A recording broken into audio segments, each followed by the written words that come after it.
Welcome to another episode of Fill in the Blank podcast. I'm here with Corey. Yo. So, Corey, what comes to your mind when I say Project Coldfeet? Me? Put on some socks? Yeah. Because your feet might be cold. Well, what really does come to your mind when I say Project Coldfeet? I just said it. Just a quick thought to your head. Me. You? Yes, because I always have cold feet. Really? So yeah, my feet are always cold. Why is that? Like my feet and I guess my... Tips of your fingers? Yeah. I get like that too. I think it might be low circulation to your It's always... extremities. Yeah, it's always been that way.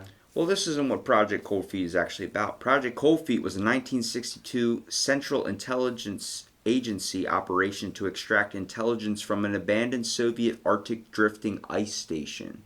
Due to the nature of its abandonment as a result of unstable ice, the retrieval of the operatives used the Fulton surface-to-air recovery system. Okay.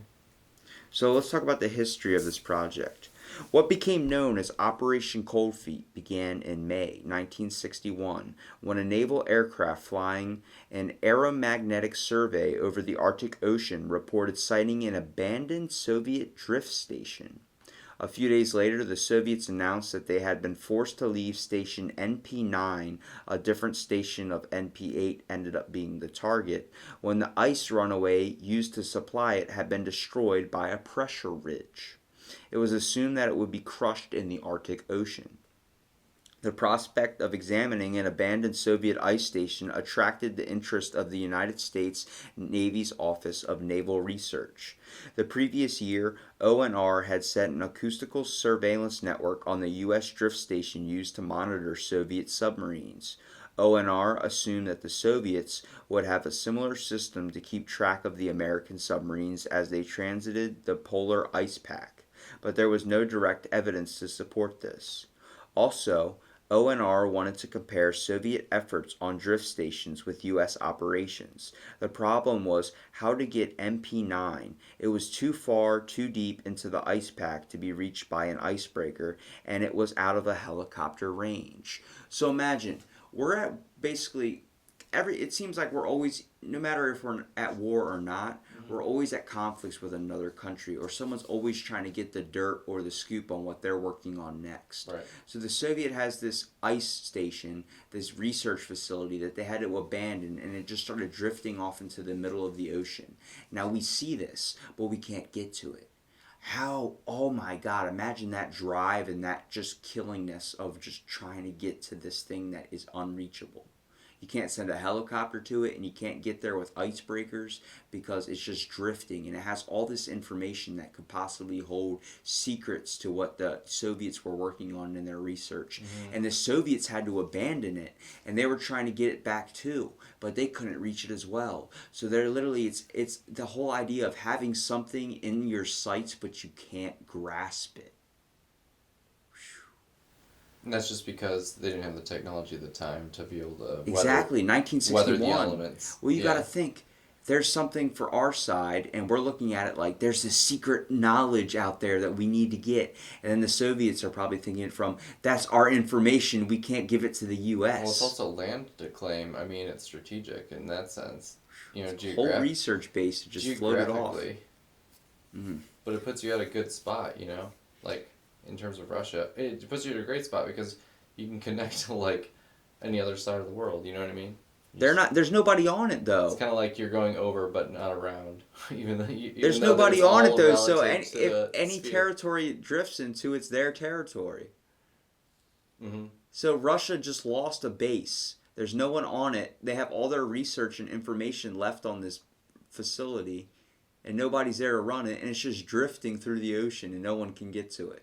So wherever it just bumps into, like a ship out there, that it somehow crosses in its path, that ship gets to claim it. So to Captain John Cadwallader, who operated Operation Coldfeet, said it looked like a wonderful opportunity to make use of the Fulton surface-to-air recovery system. Following a recommendation by Dr. Max Britton, head of the Arctic Program in the Geography Branch of the ONR, Rear Admiral L.D. Coates, Chief of Naval Research, authorized preliminary planning for the mission while he sought final approval from the Chief of Naval Operations.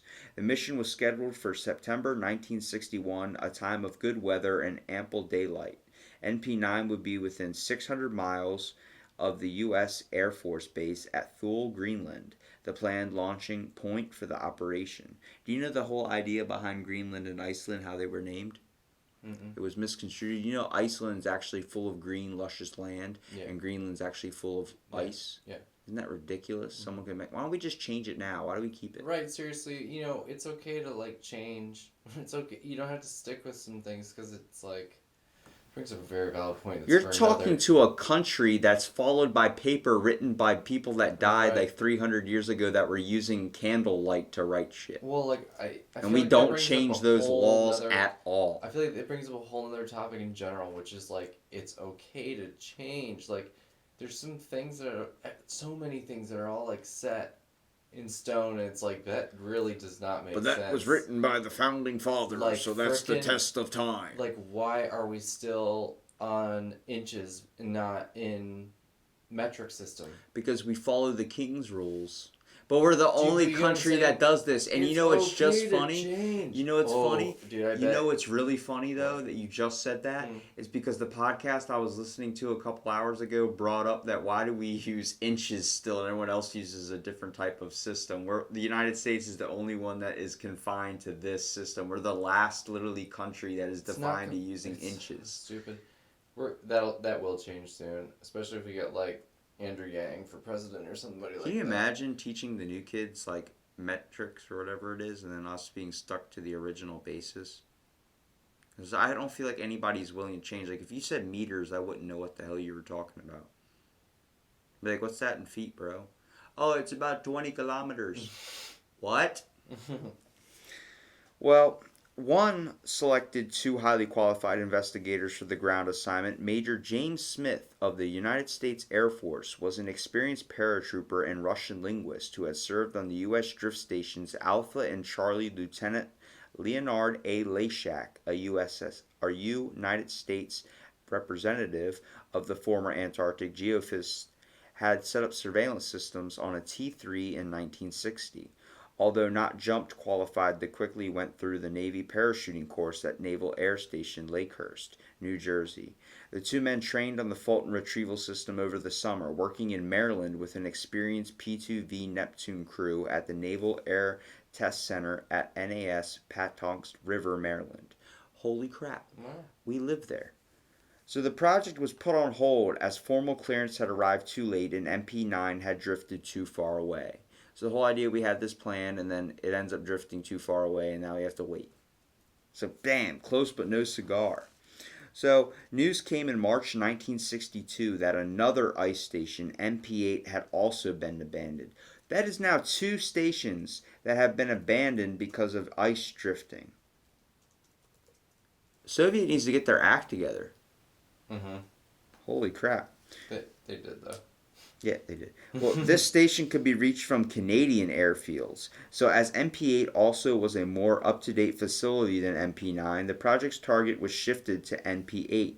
On the 28th May 1962, a converted CIA B-17 Flying Fortress 4485531 registered as N809Z, piloted by Connie Sirius and Douglas Price, dropped both men on parachute on NP-8. On June 1st, Segrist and the other parachuter picked up was made from the Soviet equipment that had been gathered, and both of the men using a Fulton air recovery system retrieval system installed on the B-17.